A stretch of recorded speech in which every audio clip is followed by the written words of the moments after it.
Ang paksak na tatalakayin natin ngayon ay ang pagsasalin. Kung sa Ingles, ito ay translation. Okay, ito ay ang ika-4 na kabanata. Ang pagsasaling wika ay ang paglilipat sa pinagsasalinang wika ng pinakamalapit na katumbas ng diwa o mensaheng isinasaad sa wikang isinasalin. So kapag kasi nagtatranslate o nagsasalin tayo, kahit na malayo, no, sa totoong salita, basta nakukuha natin yung mensahe, okay na yon. So malalaman natin or matatalakay natin sa mga susunod na slides yung iba't ibang uri o paraan ng pagsasalin. Okay, unahin natin ang mga paraan ng pagsasalin. Una, ang sansalita, bawat sansalita. Ito ay isa sa isang pagtutumbas ng kahulugan ng salita. So dito, kumbaga sa Ingles, word by word. So makikita natin yung halimbawa, no, ng sansalita, bawat sansalita. Narito ang halimbawa.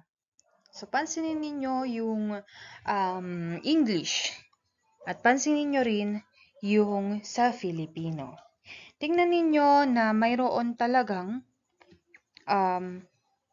bawat salita talaga nakatranslate. Halimbawa, each, bawat, citizen, mamamayan, must, dapat, aim, layunin, at, sa, personal, perfection, kaganapan. O, diba? So, makikita natin na word by word yung pagta-translate. So, yun ang unang paraan. Pero hindi ito applicable lalo na kung ang tinatranslate natin ay yung mga tula kasi hindi naman siya literal. Diba? Hindi siya yung word by word. So, kailangan i-analyze natin. Pero ito maaaring sa English, ito sa subject na English, pwede ito. Okay. Pangalawa naman ay ang pagsasaling literal. Ang pahayag sa pinagmulang wika ay isinasalin sa pinakamalapit na gramatiko na pagkakabuo ng wikang pinagsasalinan. So, narito ang halimbawa. So, ito, literal, ibig sabihin kung ano yung sinabi sa original na text, yun lang mismo yung isasalin mo sa anumang wika, halimbawa sa Filipino, halimbawa, mother cook adobo for sister. So, i-translate natin, ang nanay ay nagluto ng adobo para kay ate. So, wala nang iba pang meaning. So, literal lang talaga siya. Pangatlo ay ang pagsasaling adaptasyon. Ito yung itinuturing nating pinakamalaya, no, na kung minsan ay malayo na sa original. Gaya nga ng sabi ko, ang halimbawa nito ay ang tula, 'di ba? Hindi naman siya literal. Yung mga pahayag sa tula, hindi siya literal. So parang ganun siya sa pagsasaling adaptasyon. Medyo nalalayo na siya kumbaga sa literal na pagpapakahulugan, 'di ba? Pero kuhang-kuha naman, no, ang mensahe na nais iparating o mensaheng nakapaloob rito. Okay, tignan natin itong example, gaya na sabi ko, tula. Not enjoyment and not sorrow is our destined end or way, but to act that each tomorrow find us further than today. So, tignan natin yung salin nito o yung pagsasalin nito. Okay, ito na yung pagsasalin niya. So, kung mapapansin mo, talaga namang medyo nalayo. Wala na, hindi mo na makikitaan dyan yung word by word. 'Di ba? Okay. Hindi pagsasaya at di rin pagluha ang hantungan. Layo nitong buhay natin o pag-uukulan ng ating panahon. Kundi ang gumawa upang bawat bukas ay maging mayabong, maging mabulaklak at maging mabungang higit kaysa ngayon. Okay, kung mapapansin natin, kapag nagsasalin tayo sa Filipino, talagang humahaba, no? Ang mga isinasalin natin, 'di ba? Kumpara sa mga Ingles. So kung mapapansin nito, medyo nalayo na, no, sa original na text or original na pahayag kasi nga ito ay pagsasaling adaptasyon. So gumagamit tayo ng mga salita, no, na angkop kahit na hindi siya nagamit sa original na text. Pang-apat ay ang pagsasaling malaya. So kapag sinabing malaya, so wala talagang kontrol sa pagsasalin at parang hindi lang isang beses siyang naisalin. So narito yung halimbawa. Okay, tignan yung original. We passed our house and I asked her in wishing she could rest for a while. Okay, sa salin, so medyo ganun din, parang adaptasyon din. Napadaan kami sa aming bahay at minabuti kong yayain siyang pumasok para makapagpahinga. So parang medyo nadagdagan ng kaunti para lang maging buo, no, yung statement sa pagsasalin. Okay, next ay ang pagsasaling matapat. Dito, sinisikap na makagawa ng eksakto o katulad na kahulugan ng contextual ng original. So, ibig sabihin, no other meaning din, eksaktong-eksakto yung kung paano na isulat sa Ingles, ganun din kailangan maisulat sa pagsasalin. Halimbawa, sa original, Lord, make me an instrument of your peace. Where there is hatred, let me sow love. Where there is injury, pardon. Where there is doubt, faith. Okay. Salin, so, Panginoon, gawin mo akong tagapagpalaganap ng iyong kapayapaan. Itulot mo ako'y maghasik ng pag-ibig kung saan may pag-iiringan. Patawad kung saan may pagtataniman, pananalig kung saan may pag-aanlinlangan. So dito makikita mo na one word lang sa English, 'di ba? Faith, ganun lang.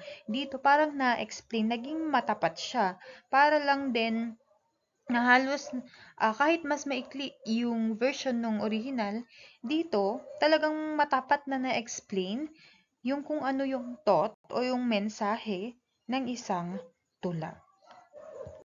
At ang pang-anim ay ang pagsasaling idiomatiko. Ito yung mga idiomatic expression.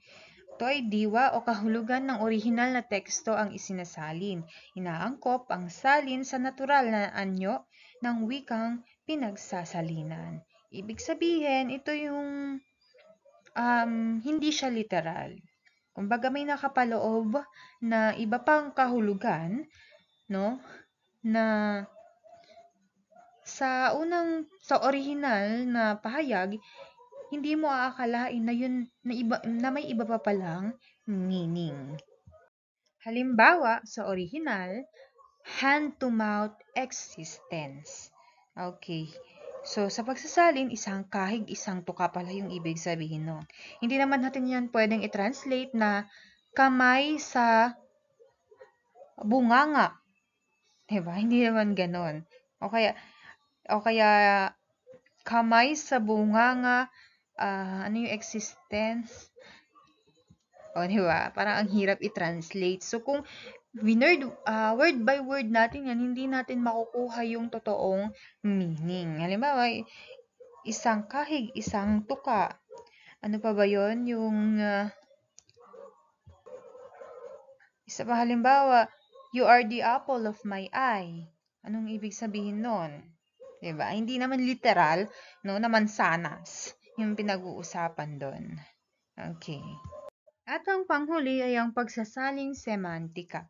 Dito pinagtutuunan ang halaga ng estetiko gaya ng maganda at natural na tunog. So kumbaga sa tula, may mga tugmaan para magandang pakinggan, 'di ba? Kapag tina-translate, 'di ba? Maski naman sa pag gumagawa tayo ng mga tula, ng mga awitin, magandang mapakinggan, no, kapag may tugma.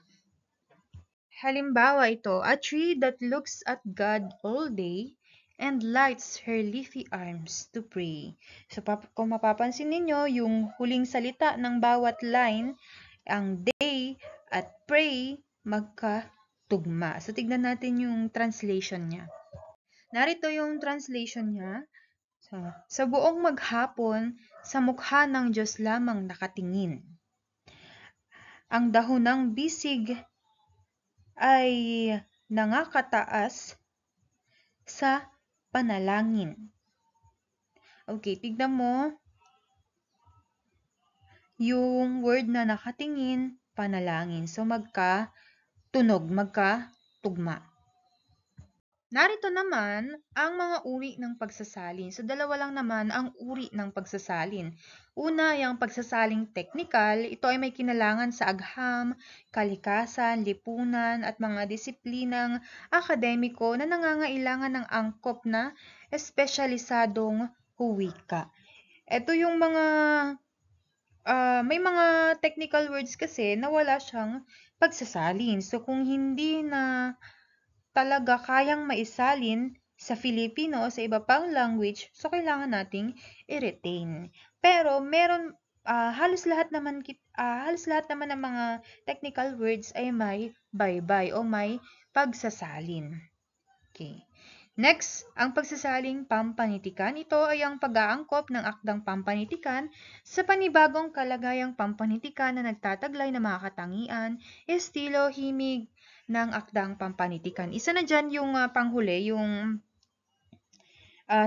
semantika, 'di ba? Dito nako-consider natin yung estilo, 'di ba? Yung may tugma, ganyan. Isa pa diyan yung gumagamit tayo ng mga mabubulaklak na salita o kaya yung mga tayutay na salita sa pamamagitan ng pagta-translate nang sa gayon ay maging malikhain, no, yung pagsasalin sa isang pahayag. Para naman sa gawain number 1, ang pagsasalin. So, pumili kayo ng kahit anong English na awitin. Siguro yung favorite song ninyo, basta English na kanta. At isalin nyo ito sa Filipino. Isulat ito sa short band paper. Maging malikhain sa paggawa. Isumite ito next week, October 18, 2023. So, sa Thursday, gawin ninyo, simulan nyo na yung pagta-translate para matapos nyo kaagad-agad. So, baka ito na rin ang magiging final output ninyo ng midterm, no? Yung mga translate ninyo sa Filipino ay baka i-record ninyo or awitin ninyo. So, yun lamang ang ating talakayan patungkol sa pagsasalin. So, kung mapapansin ninyo, halos pare-pareho lang naman. Ang ibig sabihin, nagkakaiba lang sa thought, lalo na sa idiomatiko. 'Di ba? So, maraming salamat sa pakikinig.